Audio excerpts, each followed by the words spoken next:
Music Multiverse listeners, it's 2026. We're 8 to 9 days in, depending on your time zone internationally.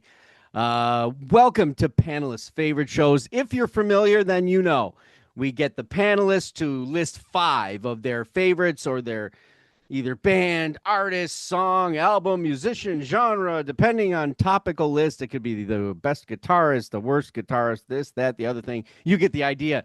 This year, we're going to make it easy on me, so I don't have to be creative whatsoever. We're just going to simply say, "Hey, isn't it time that we just went through the alphabet?" What? What am I saying? Yeah, we're going to have no mixing it up. We're just going to say it's 26 times this year. We're going to go through band or artist. The band has to start with the letter, excluding a or a and the. So that's that part. We go last name for the artist. All right. So example, Alanis Morissette would be an M. She's not an A. I have seen lists where they put her as an A, but if you go to the record store, you're not going to find her under A unless the record store is absolutely stupid and should be burned. So Billy Talent. Yeah, Billy Talent. Yeah, that's not his name. That's the band's name. So it's under B. Billy Talent. Get it? File under B. And if it was the Robert Randolph Band, it would be under R. That's a bad pick, I guess, huh? Yeah, all right. Well, you get the idea. But if it was Steve Morse, it'd be under M because that's his actual name. That's right. Okay, today is brought to you by the letter A. A is for astounding effort that will be required for each show to narrow it down to just 5 when we're talking about bands or artists. Or maybe for some it's easy, I guess. It could be. We will do numbers. You can probably count on that. Are we gonna do X all by itself? Maybe. We might shock you. Let's meet the panelist, A. She's affixed to album review Saturdays. Damn, Deb Armitage Hicks Maloney. She's all that in a bag of apples. Susie Q. Yeah, you thought I was going to say something else. Every irrelevance tells us his arse is capable of more flush. Alex Kaluzny. Don't know what any of that meant. Oh, that's sad. Tragically Hip reference. Gord Downey. Yep. With his little A in his name, if it was removed, he'd just be Ray Geska. He always gets an A for his reporting here on Beyond Your Radio, Jeff Crichton. Yeah. Wait, this is the letter A? I thought we were doing Canadian. And it was A. Oh, that's another show that I got rid of. Oh, okay. Bands that have we're watching in it. So the reference of his arse is capable of more flush comes from the actual song Every Irrelevance from Coke Machine Glow, Gord Downey. Oh. All right. We kick it off. We're going to go round. You do 5, and then we'll go round. You do 4, do 3, 2, 1.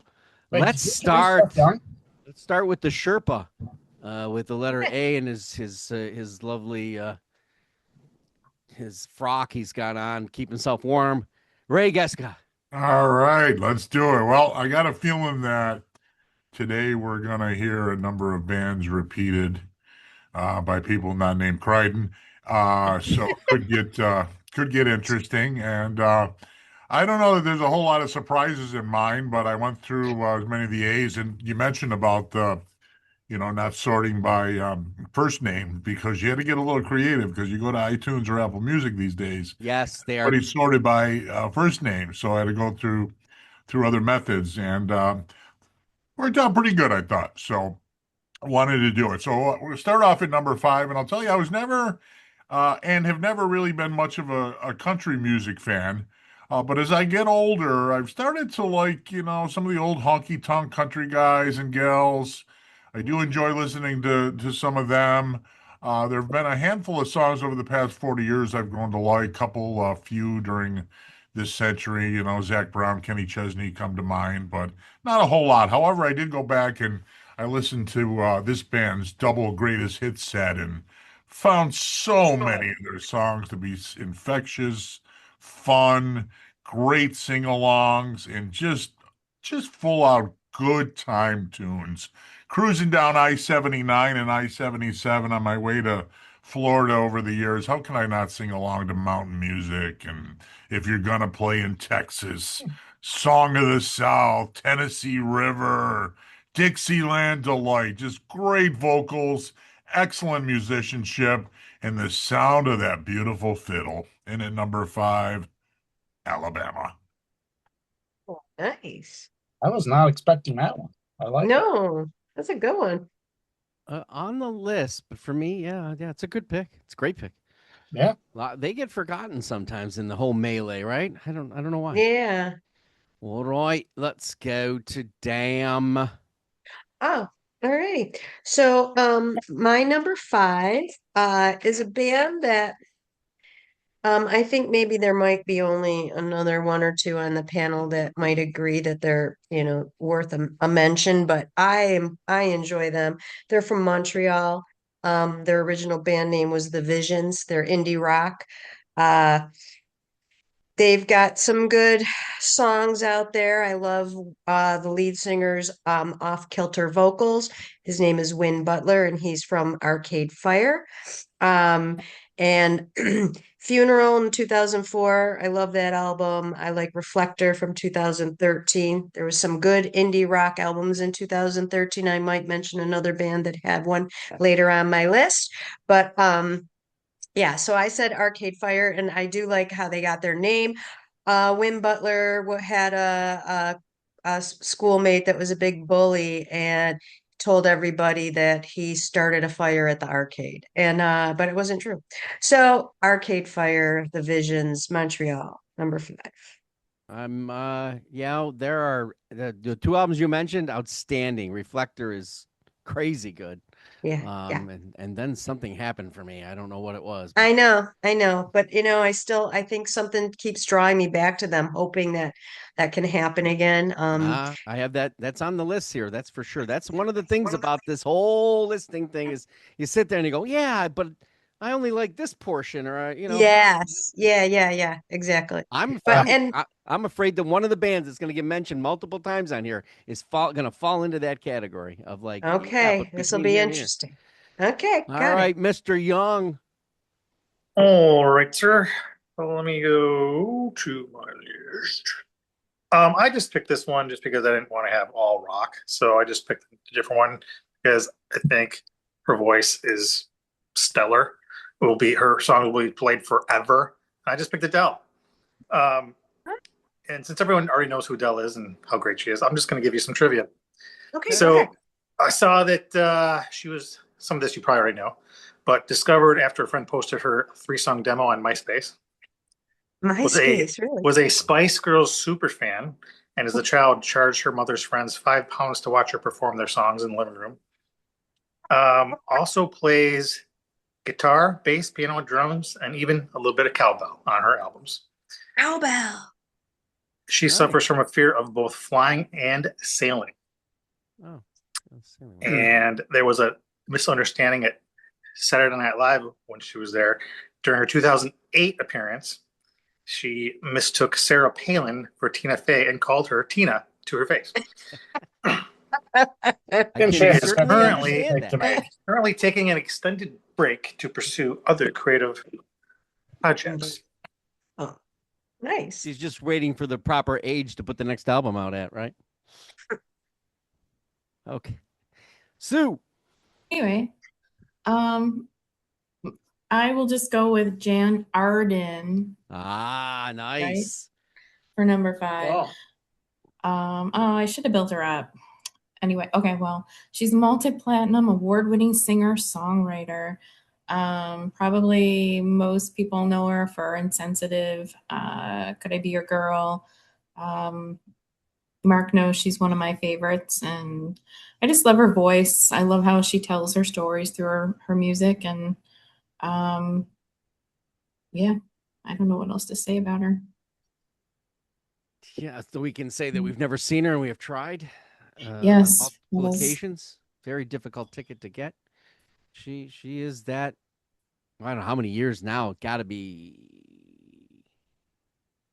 almost 40, probably.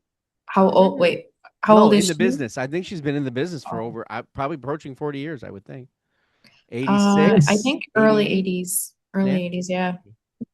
Yeah. Jeff crying and shaking his head over there. You know, what do you say about the Archies? Ooh. Actually, nothing. So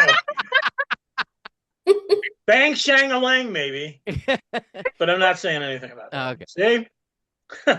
You took me almost seriously, right? Well, for a minute so there. yeah, no. So I got my top. I think I've got my top four. So it's a toss between one of the Adams. I would go with the Brian? one that didn't get in trouble with the law. Well, yeah, you know, if we want to go Canadian, we could go Brian. But then, you know, you do like the alt country thing and you go Ryan. Yeah. So Ryan. Yeah. The Adams Family. I was about to say, I'm amazed the family didn't make it. And I think Ryan Adams hates him. Like literally. Yeah, you know Really? what? Brian Adams is still going strong. I don't know about Ryan Adams, but Brian's written so many great songs over what, 40 years? Oh yeah, it's over 40 now, way over 40. Yeah. So I remember when he first came on the scene, one of my dear friends was working with him and his manager, and he helped them break him in the States. So, you know what? Let's go Brian Adams, number 5. Cool. Just on Reckless and In the Heat of the Night and waking up the neighbors. I mean, come on. Yeah. Mm-hmm. Don't get me Anything wrong. with There are the some song Ryan with Adams Barbra songs Streisand. that are just killer.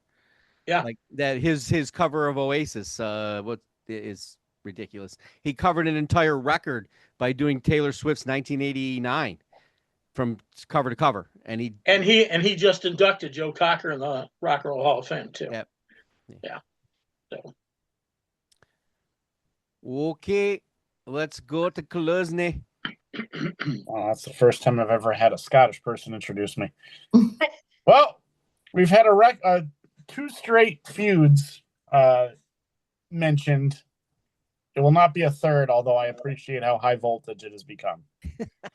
Because my number 5 will be ACDC. Oh, nice. I mean, they're classic rock legends. They're a staple of the best pick you can make. Jeff, right on cue with the mug. Just thirsty. They're a very easy pick that you have an opportunity to make. I think that you think of classic rock and they're synonymous with the first 10 bands you name. And I don't think there's a non-enjoyable piece of their music.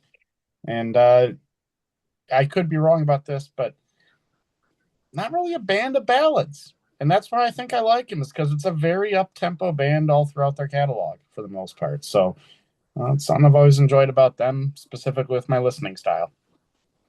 Cool. Fantastic pick. I've got a feeling. Anyway. Okay. What's on a feeling? Yep. You know, they say it can't be Nashville every night, but it can be. I could do this every night. Every night I could talk about this band, but more so to talk about the idea of the power and the unsuspected. I don't know how everything came together for me. I was not a stoner rock guy. Only over the last decade has this come to a realization for me in the vein that it is today. And this band put out a record that, like, it wasn't their first record, and really the cover doesn't tell you anything.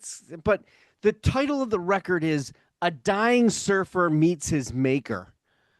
And I'm like, well, I gotta buy that because that's just a weird title.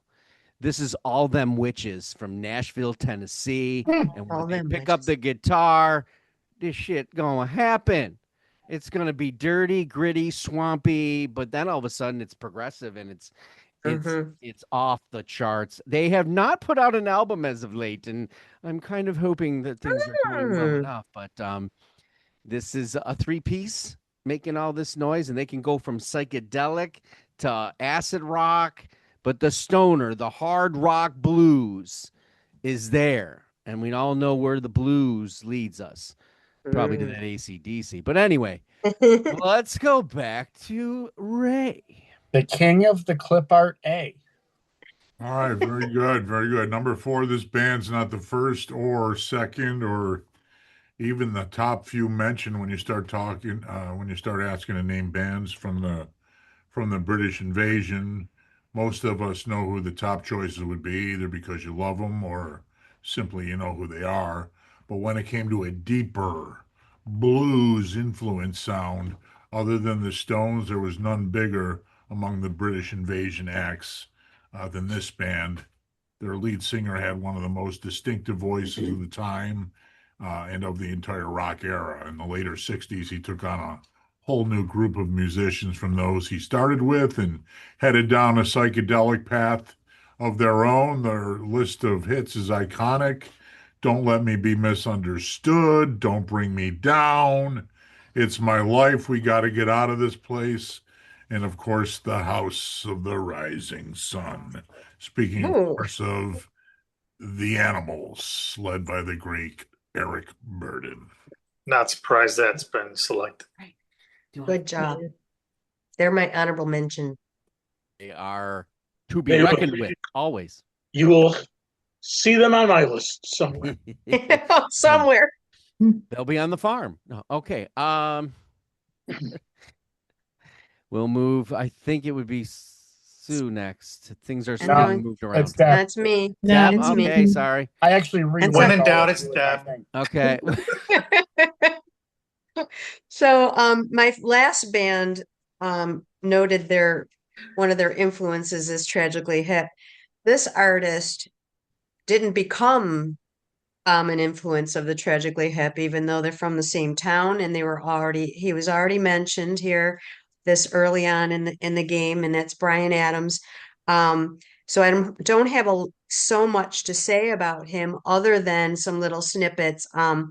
He's an accomplished and award-winning photographer, and we reviewed his 2025 album back in August, I believe, Mark. Yep. And he actually won the coveted Canadian spot to take photos of Queen Elizabeth to put on one of the stamps. So that's pretty cool. So he's met the royal family and so on and so forth.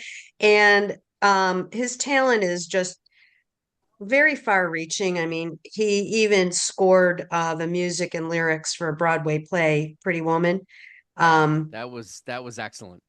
Yeah. So, I mean, there's so many reasons to put him on the list, not just the normal songs that everybody knows him for. He's a pretty talented man, and he's a big activist for some good causes, which is always near and dear to my heart. So he's my number 4.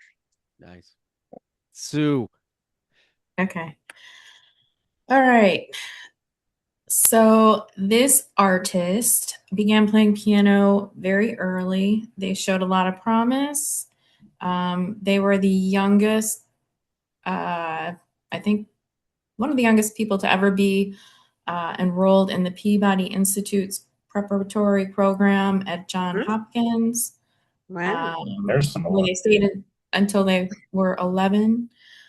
Their music can be described as piano, forward or centric, very eclectic, emotionally intense, maybe a little bit manic.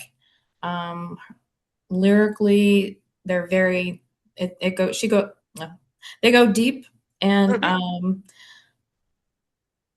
very inventive structures, I guess you would say. And I don't know. She's maybe she's the female to Sting for me, but on piano, and that's Tori Amos. So I knew you were going to pick her for sure. That was coming. Nice. Nice. So yeah, that's her. And a new album coming. Oh. A couple of weeks, maybe. It's a couple of weeks. Yeah, it's got to be soon. Okay, cool. That would be Jeff Crichton next. No, Jeff Young. Sorry, Jeff Young. Jeff Young.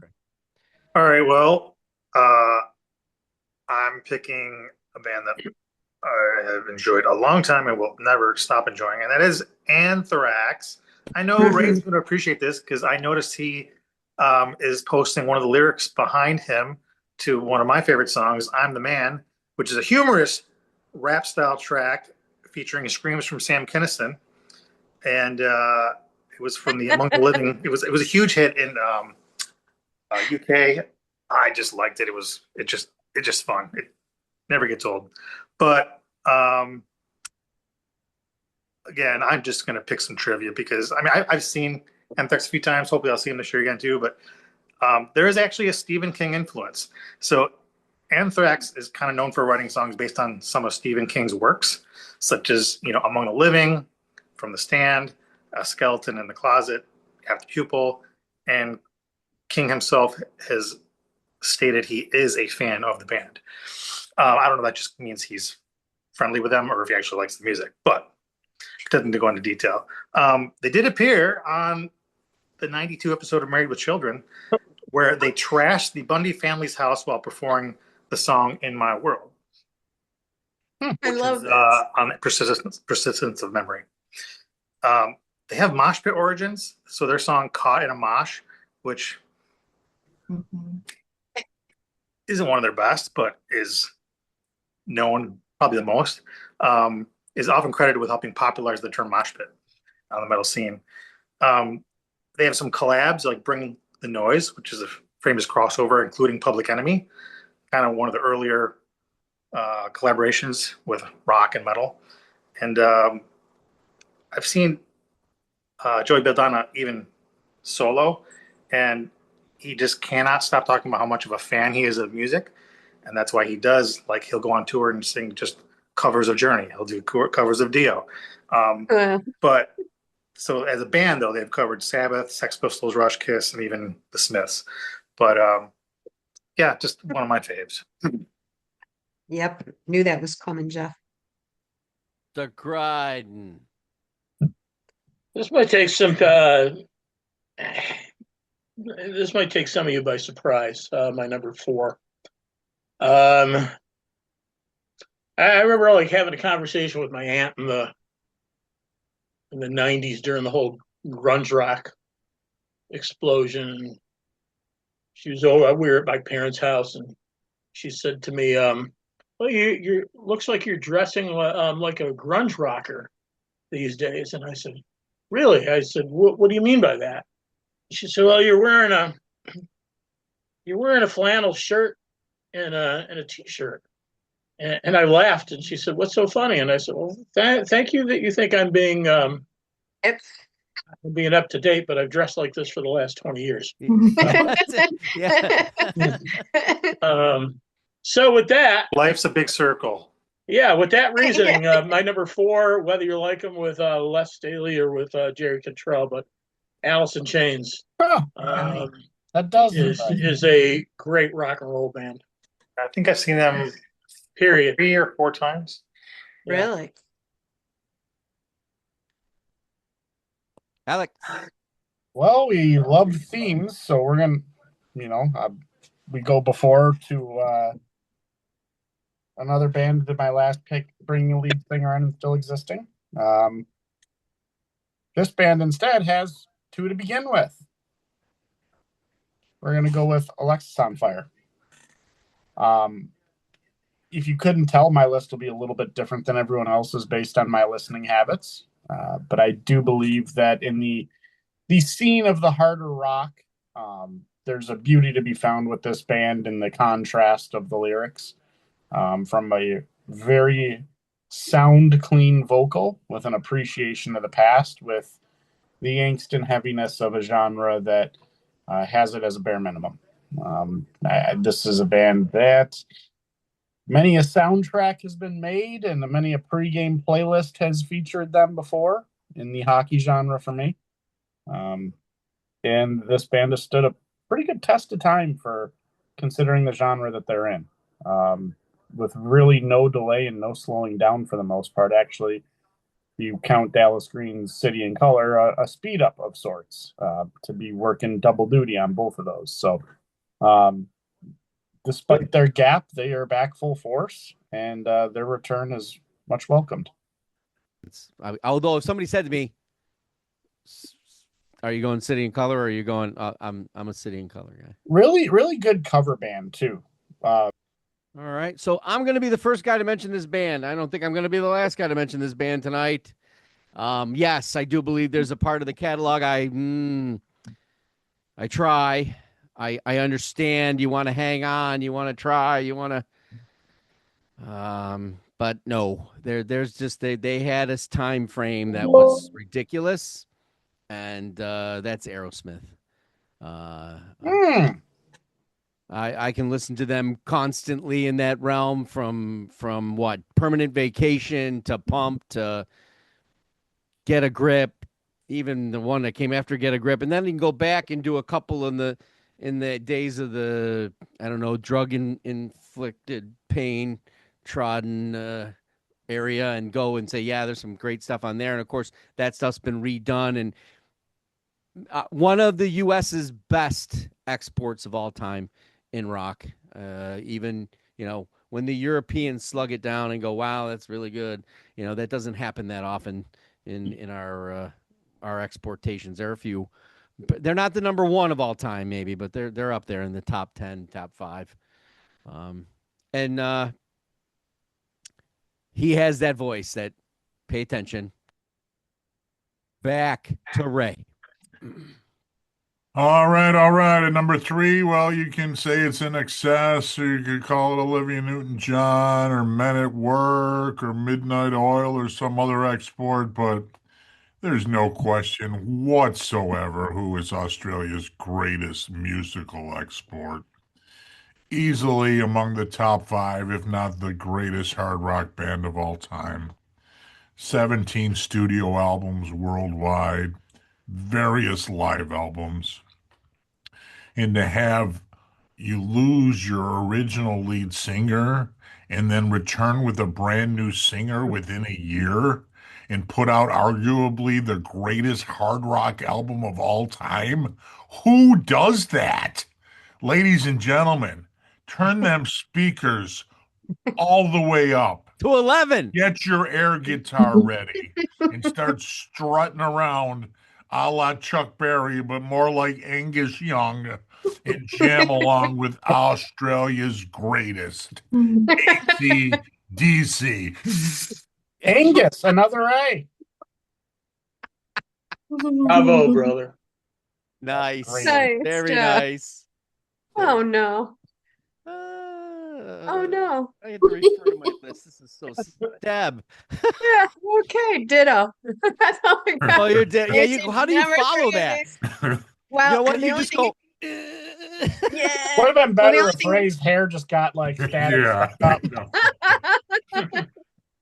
The only thing I got is when I was younger and I was still teaching some fitness classes, and we were doing CrossFit, and the very last 4 minutes of some of my routines would include Thunderstruck, and you had to be doing power squats and over and then up in a burpee. And so people would hear the beginning of Thunderstruck come on and they just wanted to walk out of my class. So that's another reason I love them. I couldn't do it now. I'd have a heart attack. You'd have to put me in a wheelchair, but near and dear to my heart, that's for sure. If you're going to go out doing burps, ACDC. Nice.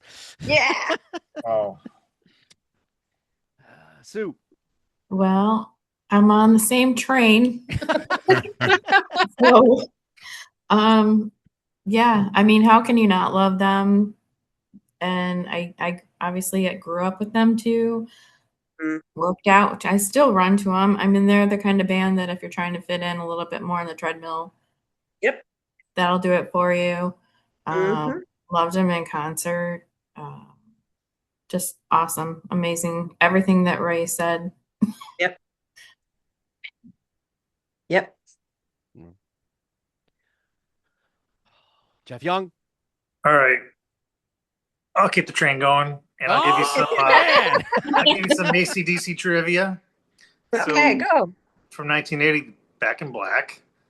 What is the second best-selling album all-time worldwide to this day. Australian tour operators use ACDC's music underwater to attract great white sharks to boats. And in 2010, the Stuxnet virus allegedly caused computers in Iranian nuclear facilities to play Thunderstruck at full volume. Oh, cool. Wow. The band's name was inspired by a sewing machine. Margaret Young, sister of founders Angus and Malcolm, saw the AC/DC switch and suggested, hey, that's a good name for your band. Oh, Nice. cool.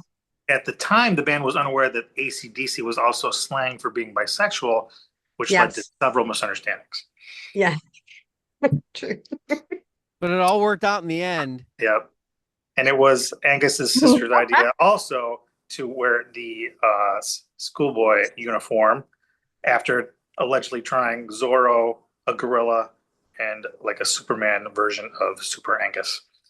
Bon Scott, before becoming the lead singer, worked as the band's chauffeur. Oh, really? What? And the replacement, Brian Johnson, having been recruited, during his first audition, sang Whole Lotta Rosie and a song called Nutbush City Limits, which I think maybe just was from his original band. Okay. There was an Axl Rose era. I could probably skip that. And the band famously features bagpipes, and it's a long way to the top. And Brian Johnson refuses to perform the song out of respect for Bon Scott. They've never played that song since his death, the band. Wow. I like that trivia. That's good. So, cheers. Nice. Jeff Cheers. Dryden. Can we make it 5? No. Well, the train comes to a complete stop here. Surprise, surprise. My number 3 is it would be the complete opposite of ACDC. Singer-songwriter, was born here in Buffalo, graduated from Amherst High School in the early 60s, went to Greenwich Village and made his mark there. Was signed by Vanguard Records in 1964. Put his first record out in 65, so we're talking 60, over 60 years ago. He was included in amongst a whole bunch of people in that era as the next Bob Dylan. Obviously, never achieved that. Nobody did. But this artist wound up making many, many, many records. He moved to the Netherlands, where he still lives and resides with his wife. He's come back home and has performed at places like the Sportsman's Tavern and their smaller club around the block from them, the Sportsman's. The Cave. Cave. The Cave, yeah. The Cave. Oh, the Cave. Okay. And he's great. There was a film done about him. Oh gosh, about 7 years ago as well. And I'm speaking about the great Eric Anderson.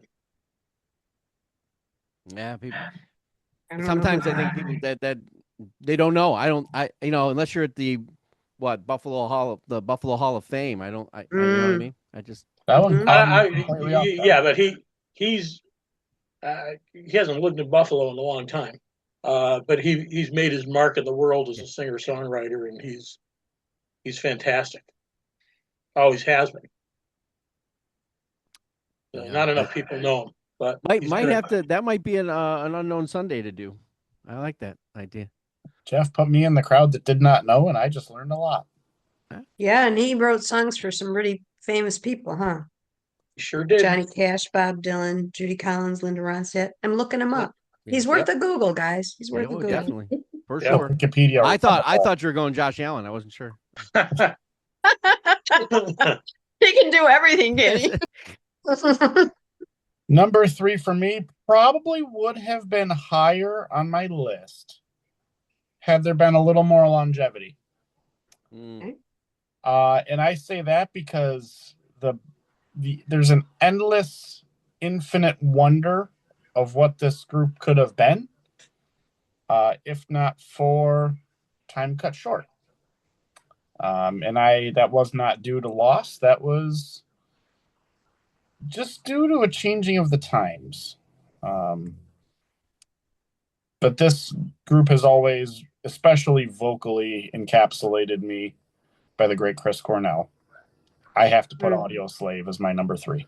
I thought you were going All American Rejects there. No, that was 8th grade, and that was just a phase. Wasn't that the name of their album? I don't know. Okay. Yeah. May have also had a little bit of 7th grade crossover in there, but they're not even an honorable mention. Audio Slave is a hard number 3. It was a big part of my musical influence growing up. That was a favorite of my dad's. It was very much in the burnt CD playlist of his favorites, like the Foo Fighters and Matthew Good. It's just one of those weird rock sounds that when you mixed all of those artists together, it formed your listening so young. And Audio Slave was always a staple, including Soundgarden, obviously, adding that in. But yeah, it's something that now that I'm older, that would be one that, had he still been alive, I'd be seeking this out, to hear him play in whatever facet or form that he was touring with, be it solo. And I'm obviously talking about Cornell on this one, but the Soundgarden or Audio Slave, I'd be seeking them out to listen if it was still an option. So bummed I'll never have that opportunity, but still very much a part of the rotation for me. Good memories too. Yeah. Yep. When I heard the Cornflake Girl in Little Earthquakes, it was like nothing on earth I'd ever heard. In an era of grunge, sat this frail redhead at a piano doing things to the piano that shouldn't be done or hadn't been done. Sort of like some sort of quasi rock metal jazz fest, all been battled in her head, which we all found out later she can cover Slayer or she can do Nirvana. Tori Amos has always been a staple of my listening habit. Little Earthquakes is one of the greatest female records ever made. It remains that way. In some cases, she goes to places some of us are just not willing to go, and that includes me sometimes. There are albums that I'm just like, you lost me, kid. I don't know how you lost me, but you lost me. You're highly intelligent, or this piano is speaking to you, which obviously I've said before, greatly disturbed me in my listening habits now that she did that interview with Rick Beato. But in Time of Dragons, which is approaching this year, maybe we're going to go back to making the simple statements as profound as necessary. And of course, their one song there will always haunt and be a staple of a community of survivors that she's helped, and people I've seen people cry at her concerts. So Tori Amos, my number 3. I didn't cry at her concert. No, you did not. It wasn't me. You did not. It wasn't you. You stage dove. Ray, number 2. Number 2, huh? All right. Well, number 2, their names come up already. It's another one among the top 5 greatest hard rock bands of all time. One of the others I just got done mentioning. These guys are iconic, likely the greatest act to come out of the colonial city of Boston. While their hard rocking style is what drives the band, they've incorporated so many sounds into their music over the years. They're rooted in the blues. They're on record as being heavily influenced by the Yardbirds. You add in elements of pop rock and glam rock, and you get a band that has been described by many as America's greatest rock and roll band, and the Bad Boys from Boston. Their lead singer in his scarves and his sway, and the rest of the boys, they go by the name of Aerosmith. Drop the mic, baby. Boom. Mm-hmm. And if you haven't, we have our Aerosmith catalog review show you can go back and watch and see where the albums rest in their place. Right on. This band is out of the UK. I believe they formed in the early 2000s. It's another indie rock band, but they've got a little bit more of a punk feel to them.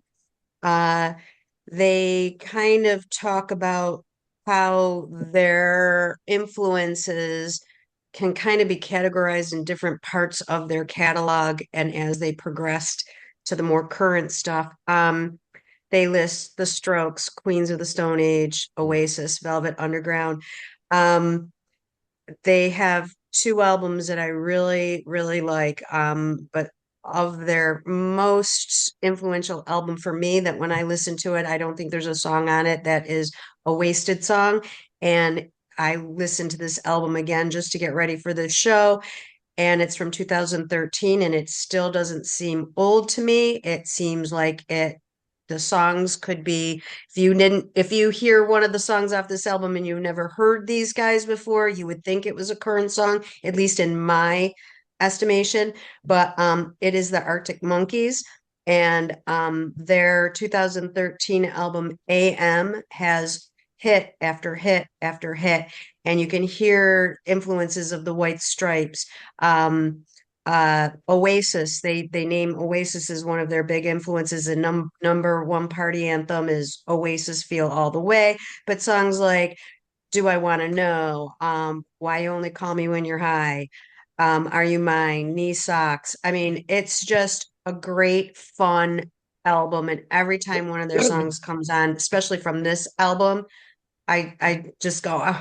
And the lead singer, Alex Turner, he's got kind of a crooning quality to his voice. Absolutely. But the phrasing and the lyrics, very clever, different. It's not a typical indie rock. If you go, I don't like indie rock, I would say you really need to, if you've never heard them, give them a try. I think that even somebody like Mr. Crichton would like them if he doesn't know who they are. I'm pretty sure he knows who they Wow. are. So that's my number two. Yeah, they're the Car record, which is 2022, maybe. Yeah. That showcased the croon for Mhm. sure. You know, like Mhm. completely obtuse. Like you're listening to Arctic Monkeys and you go to that record, you're gonna be like, wait, What? what? Yeah. Sue, Okay. build it up, Sue. Yeah, I'm gonna. Well, I mean, I'm just telling you right now, I'm switching one out because I just feel like I'm just following everybody. And so I pushed up kind of an honorable mention. So this artist was influenced by the likes of Maya Angelou, Cyndi Lauper, Amy Mann, among others. Okay. She's another one who started young and just very raw, very almost embarrassingly personal. I know who you're Embarrassingly, I don't say, and I'm not saying she should be embarrassed, but just, when you're young, you just put it all out there, and she did. I personally love her voice, and I don't love that she was tortured because, that's not a nice thing, but Yeah.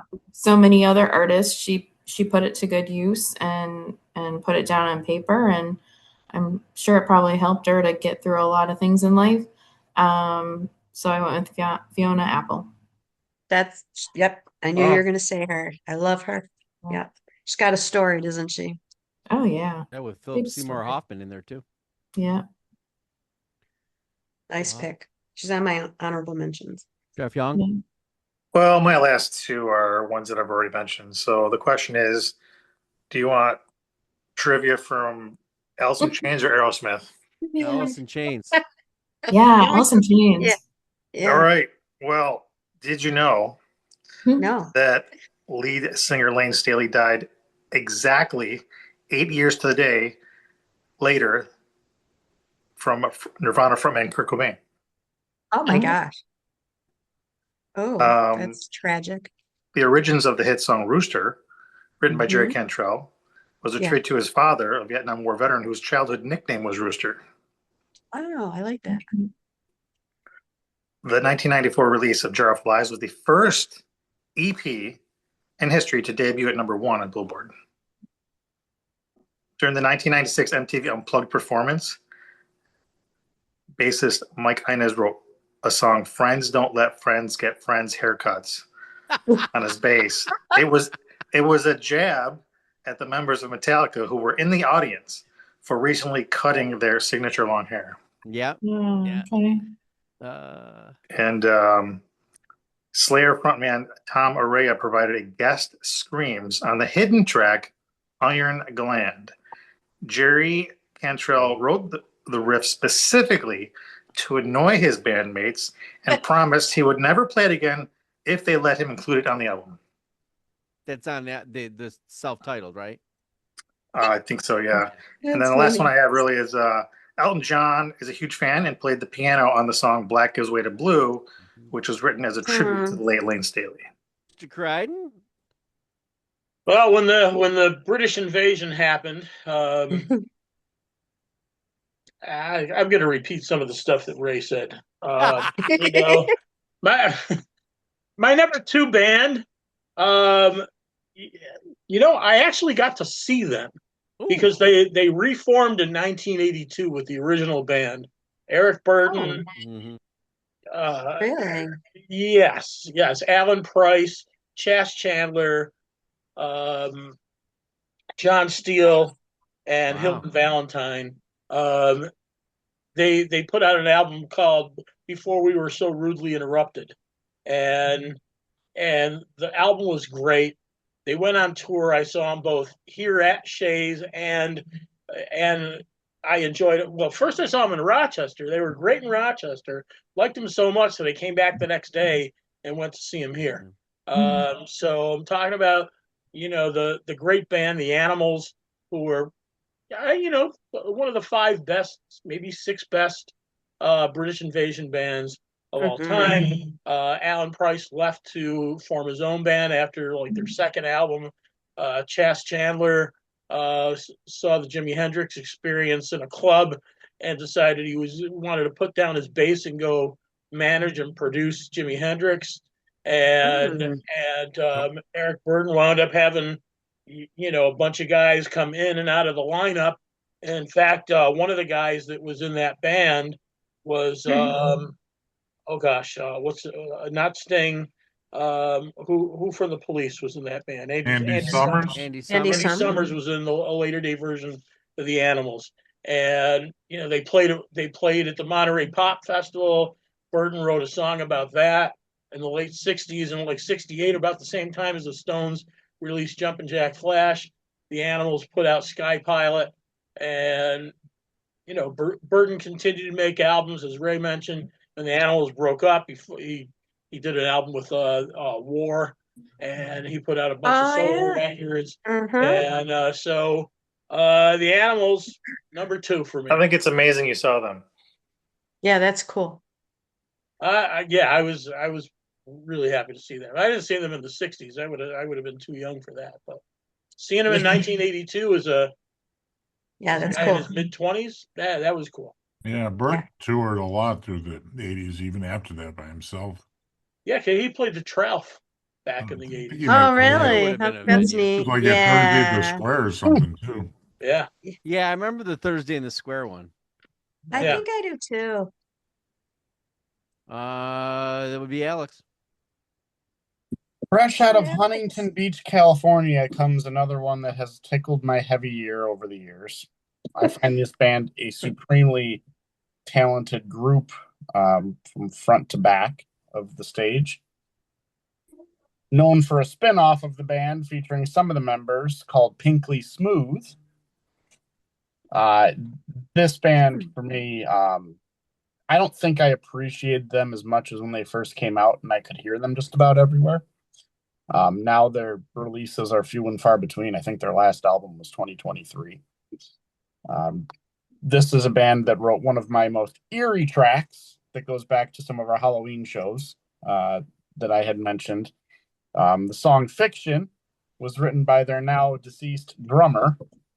And if you don't know the backstory of that, to give you a little Jeff Young trivia of this, the eeriest thing about the song Fiction was a nickname that the drummer gave himself that started out with the title Death. It was the last song that this person wrote for the album, not uncommon for him. However, uncommon for a drummer to be writing a good portion of the music that band had put out to that point. And when he handed it in on Christmas, he said, "That's it. That's the last song for this record." 3 days later, he passed. And they still use his vocals in that song as part of the background vocals. That would be the Rev, one of the best drummers I have heard of the modern day. And the band would be Avenged Sevenfold. Oh my gosh, really? I was wondering if the drummer was playing with Spinal Tap. Didn't know their drummers died. Yeah. Yeah, Wow. That's pure a good combustion. that's a They- that's a good pick, Alex. I like Yeah, that. Avenged I knew that Sevenfold. one was not going to make anyone's list. That was a pretty safe bet on my end. But yeah, Yeah. their releases have been fewer and No, but fewer spread out, even though they are very much an active band. Yeah. Yeah, they're And I coming to did- Tampa. I'm pretty sure my son wants to go. They were the I do like headliner my sophomore or junior year of college. I went to Rock on the Range when my cousin was with Chevelle. And they were the headliner that night after Slayer. Oh, And I cool. remember that everyone had to clear the stage side because of the pyros. You weren't allowed on stage. No one was allowed stage side. Cool.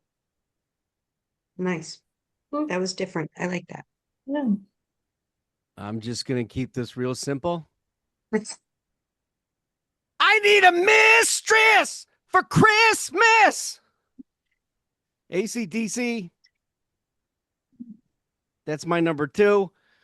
Could have been number 1, but I gotta save my Yeah. favorites for my favorites. But ACDC remains and always played and always there. And Except for that song. many times, my wife and I have tried to get that song played at the company Christmas party, and no one will play it. You never would. I don't know Sons of why. bitches, I'm telling you. Silly people. You're a little late on the rock and roll train for that one. Yeah, well, hey, it's a little It farther up didn't on stop mine. me. Back to Ray for his number 1. I think so. All right, Also well, has the no- same number 1. Number 1, definitely a slam dunk for me. Once I heard the letter, nobody else was even anywhere close in contention for this number 1 spot. Over the course of my rock and roll life, I've had a few bands move in and out of my number 3 to 5 spots, but over the past 30 years, this band has solidified my all-time number 3 spot. Quite likely, they are my number 1 go-to if I ever need something perfect to listen to and inspire me on a given day. The band started being led by a couple of brothers. They brought in countless talented musicians to keep the band going forever. The road goes on forever. Their lead guitarist lost in a motorcycle accident at the tender age of 24, yet is still mentioned among the greatest guitarists of all time, arguably the greatest slide guitar player of all time. His brother, the leader of the band, the lead singer of the band, had one of the sweetest, soulful voices of all time, and especially so if you realize that he was a white guy. Yeah. Incredible. Seen him at least a dozen times and missed them so greatly on the concert tour. Mhm. Without any question, my number 1 band is the Allman Brothers Band. Nice. Amen. So it wasn't Nice, yeah. ABBA. All right. Not Ace of Oh, Base. yeah. Well, Jeff tried to convince me on ABBA, but they're definitely No. definitely a No. honorable mention along with Alice in Chains and probably America as well. Ah, Oh, good job. Now I know why Good Chef call on Jeff America. the show. He was scared of ABBA appearing. That's why Chef Jeff skipped the Oh show. yeah, I'm as soon as this is over, I'm going to play me some Fernando and Knowing Me, Knowing. Mamma mia. I'm sorry, It- no. All joking aside, and I'm going to watch Mamma Mia tonight too. Love it. Abba do. yeah, I had just say there was this America was in my mindset, and so was this other band. So when the Grateful Dude was going to be on the show, he was supposed to be on tonight. He had to bow out. I had him as he wanted to be in the Average White Band, but there was nothing average about him at that time.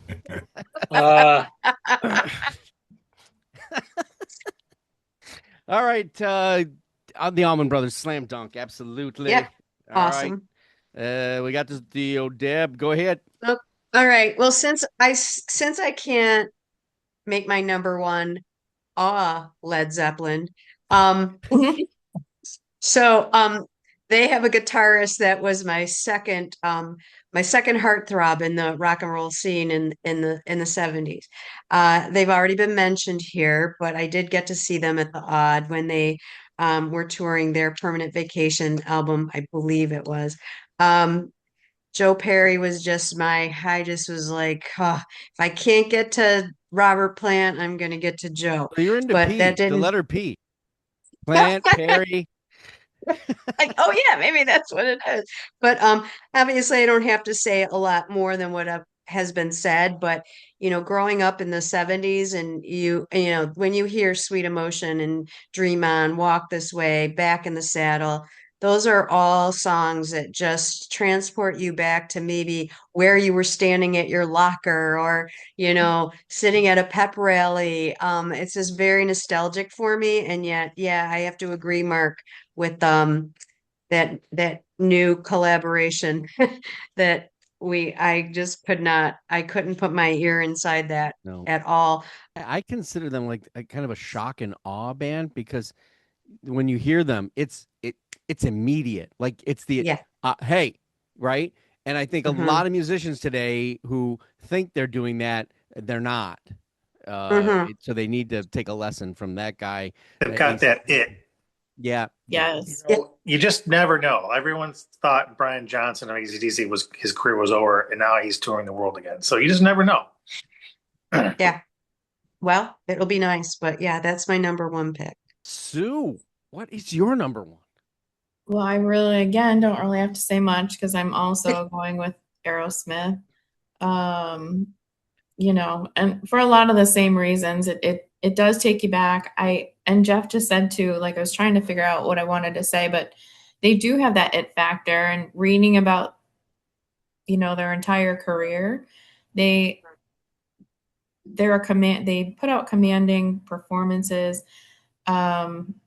They're rock, but they also managed to like balance an entire kind of they're all over the commercial world, like literally in commercials and movies and TV, but never felt like a sellout. I feel like they stayed true to themselves. And again, Yeah. it takes me all the way back to the drum and bugle corps bus, and that was like another band that was always playing. Yep. And I'm pretty sure that we listened to it for like 15 hours straight on a road trip once to the Carolinas, blasting through a speaker. Yep. So just so much talent, a lot of fun. I was always a rocker girl, so it was just my thing. Aerosmith. Agreed. Earl, Jeff Young. Who wants some Aerosmith trivia? Go ahead on. Thank God you came prepared. I didn't know it was coming. I Don't Want to Miss a Thing is actually their only number one hit on Billboard. Yeah. Despite all the success they've had. And not written by them. The Walk This Way was inspired by Young Frankenstein. There's a scene in the Mel Brooks film where Young Frankenstein, Marty Feldman's character Igor, tells Gene Wilder to walk this way. That's where it came from. Igor. Yes, Igor? that's awesome. Igor. That's awesome. I love that. Sorry. It's okay. ELO, ELP. One of my Dude favorite movies that's sitting Dude here Looks right Like on a my rack. Lady. The greatest comedy movie ever. I agree. Song Dude Looks Like a Lady was conceived after Steven Tyler mistook Motley Crue's Vince Neil for a woman with long blonde hair. One of my Him of all favorite facts people. about the whole thing. In June of '94, Aerosmith became the first major band to offer a song as an exclusive digital download. It was head first. The band reportedly made more money from royalties for the 2008 video game Guitar Hero Aerosmith than from any of their individual album sales. Thanks Really? to Alex. Thanks to Alex. Did that Alex guy click again? Is he doing that same? Steven Tyler's nickname of the Demon of Screamin', he joked that he would like that on his gravestone. Oh. And his famous daughter, Liv Tyler, who starred in the band's Crazy music video, didn't know Steven was her biological father until she was 8 years old, having previously thought her father was musician Todd Rundgren. Oh, I thought you were going to say Meatloaf, but okay. And his vocal technique, Tyler used his real voice on Dream On, but sang in a lower forced register for the rest of the debut album because he was insecure about how his voice sounded on tape. Mm. Really interesting. great And of course, biography, there's the too, going on. collab with Run DMC. That which is insecurity yeah. must have changed really fast, huh? His autobiography's great book. Is it great? Really? Loving an Elevator is one of my favorite songs. Mhm. You know, I have to say, I think It's about just it every catchy. time I get on the elevator at work. Every single day. Every single I'm day. synonymous with the object, yes. 100%. That's awesome. Can you imagine getting in the elevator, work with her, you didn't know her, and she's like, man, I sure would love to have love in an elevator. Everybody in my I building think me knows some that. love in an elevator. Jeff Cried, number one. Like my brother Raymond, the number one A band. When you said we were doing this letter, That was it. that was an easy number one. So I first heard these guys, their first album in 1969 as a young lad of 13, and went back and when they started to become really big during Eat a Peach, the live record, then Eat a Peach, and then Wayne passed away. Eat a Brothers and Sisters was the post Dwayne album. Then some independent record company put out an album that Greg and Dwayne did as the Allman Joys, and sounds nothing like the Allman Brothers. More poppy, and it was a weird sound, but I still have it. But they wound up reinventing themselves. When drugs and alcohol took their tolls, and they wound up firing Dickie, and they wound up bringing in Warren Haynes and Derek Trucks to give them a new life. And it was phenomenal. They were riding that roller coaster, and then once Warren Haynes and Derek Trucks came in, bang. Boom. They resurrected that magic that they had early on, and so an easy number one pick for me as well. I think when time marches on, Derek Trucks is going to get mentioned like somebody else who just passed in guitar legend. No doubt. He is Oh, great. he's like Howie he's has so been. high. He's so high and above anybody else is playing the guitar right now. And if you ever watched the Tedeschi Trucks band, my favorite touring band of the last 8 years. Amen. When they toured and they did Joe Cocker's Mad Dogs and Englishmen album, that was special. And then if you saw them along with Chris Robinson and Brian Adams and other people do the Joe Cocker set at the Rock Hall, that was special. There's only I mean, he is a conductor and a guitar, which is unfathomable in music. Technically, I can only think of one other person. That person actually conducted non-played instruments, and that would be Pat Metheny. But other than that, when you watch those shows, there's a lot to watch. But when you're watching Derek Trucks, you're watching the guy who's making it all. We're going to do this, and everybody knows what to do because of what he said and what he did by saying it through the guitar. Guy speaks hardly any words usually. Nothing. And he's not flat, and he's not flashy. No, he's not flashy. But because cool. of the show, you guys have convinced me to have to go see them live. This incredible. shouldn't even be a question. Yeah. Yeah. All right. Excellent pick. I knew that was coming too. Alex, let's see what's coming from you, because it sure as hell ain't gonna be no Allman Brothers. No, it's not. And this didn't make anyone's list, but then again, it's my list, and because it's my list, it's always wrong. And because it's always wrong, I don't care. Well, it might not be true. You actually get your time today on the channel. Your album from yesterday or from Tuesday is album of the day. Ooh. Yep. Well, that being said, and it's by the way, it's pronounced with I did some searching. I didn't get that from the spelling. Yeah, that's all right. So this This group is probably one that is littered throughout my playlist as probably some of the most I have in there. I find them to be one of the more modern, groundbreaking bands in terms of their delivery. One of the most fun, unique, creative bands in terms of their touring, their performance, their where they perform, the how they perform, the theme in which they perform. They've found a way to reinvent the fun in everything they put out and give you their reason why. Their latest being a concert that one of my former players from Canisius, who knows the drummer, was able to attend at the top of a hotel room in Niagara Falls overlooking the falls. Oh, I present to you a band that I will never pass up so long as they tour through Buffalo, the Arkells.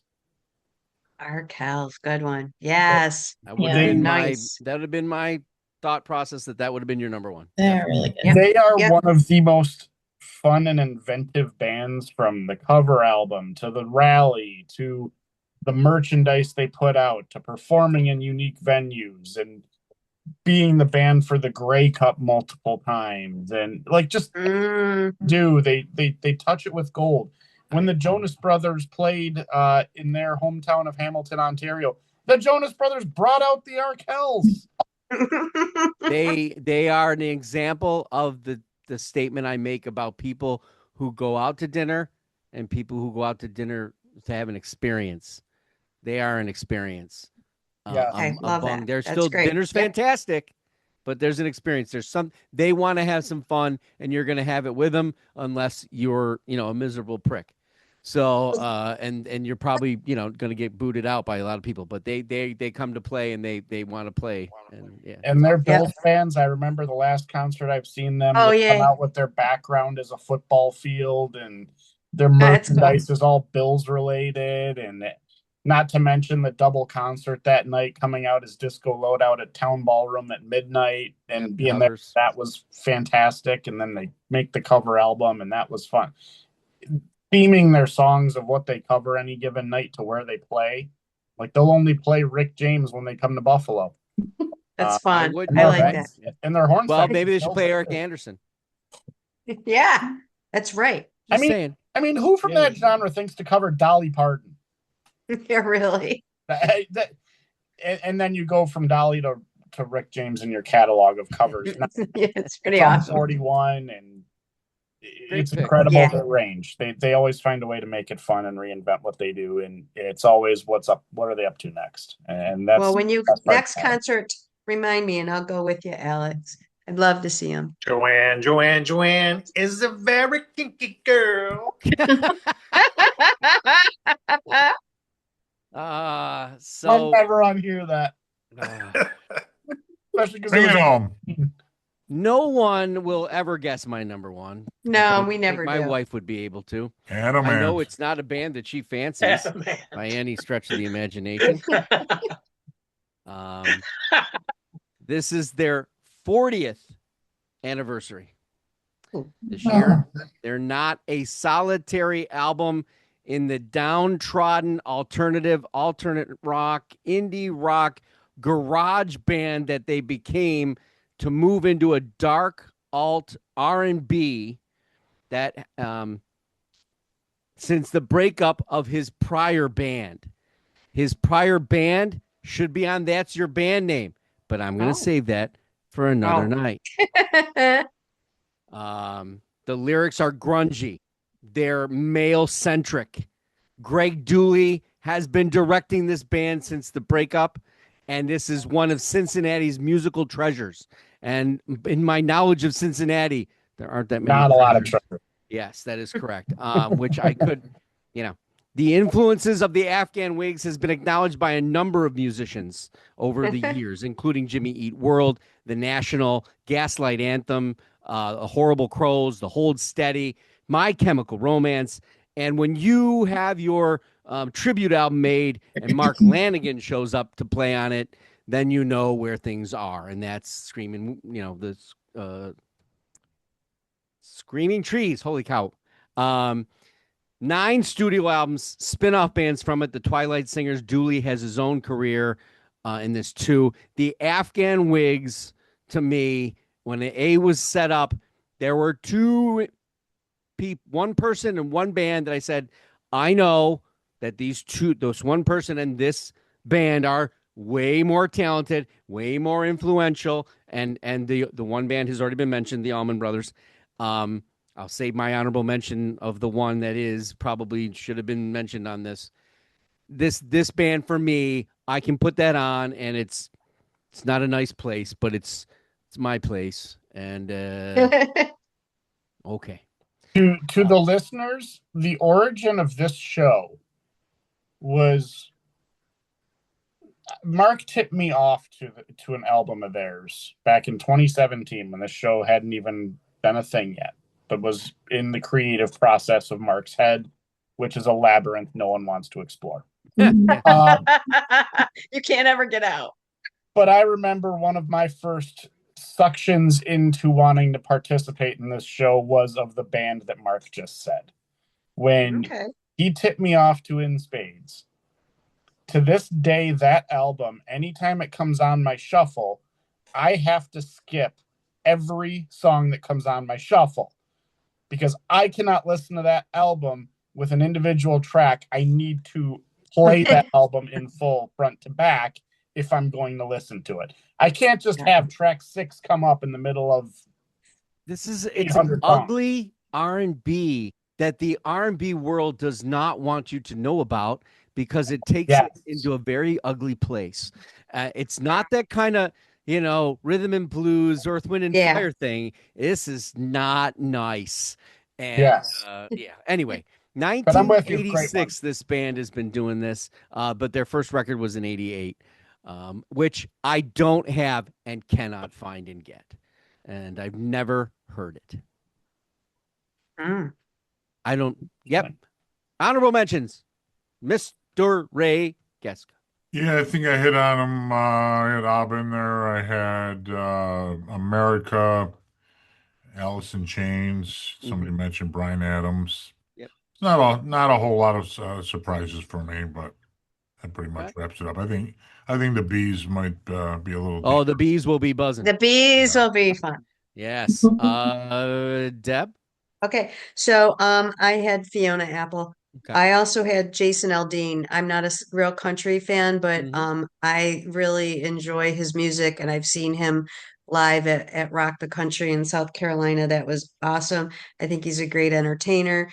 But the Allman Brothers is on my list, and I have to say that a keyboardist with them that's also played with Stevie Ray Vaughan, Reese Winans, is that his name? He toured with Joe Bonamassa, and I got to see him play at Shea's, and so awesome.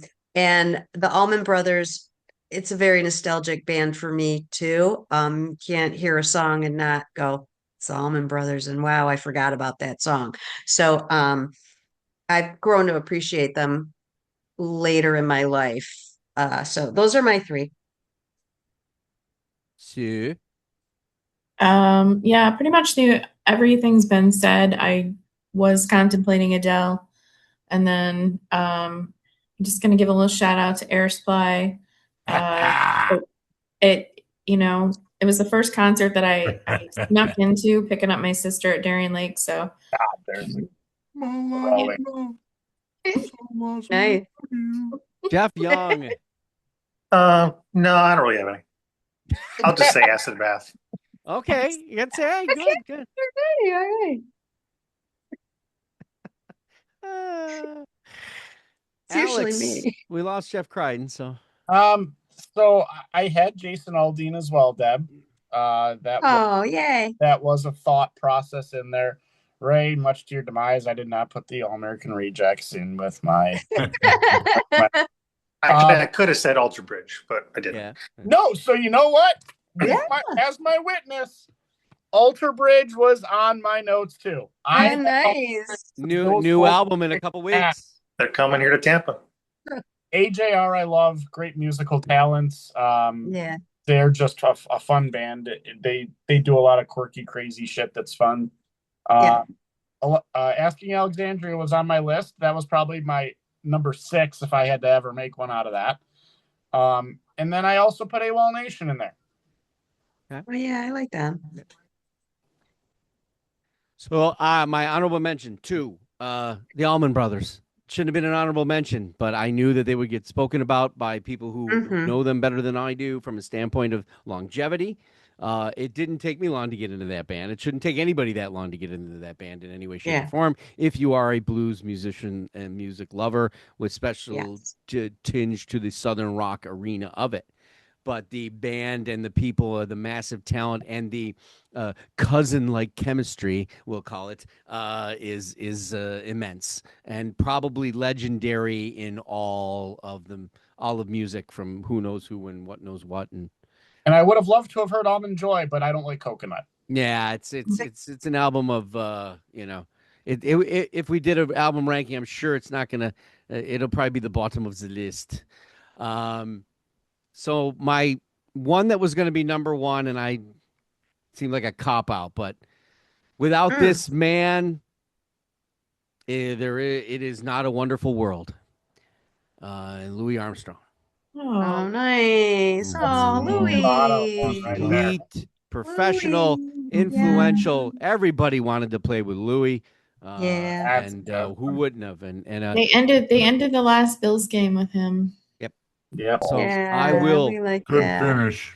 I will thank the panelists for doing this. It's an arduous task, and it'll be even harder once we drop the B. And hardest when Mark Mhm. has to edit it. Yeah, don't remind me.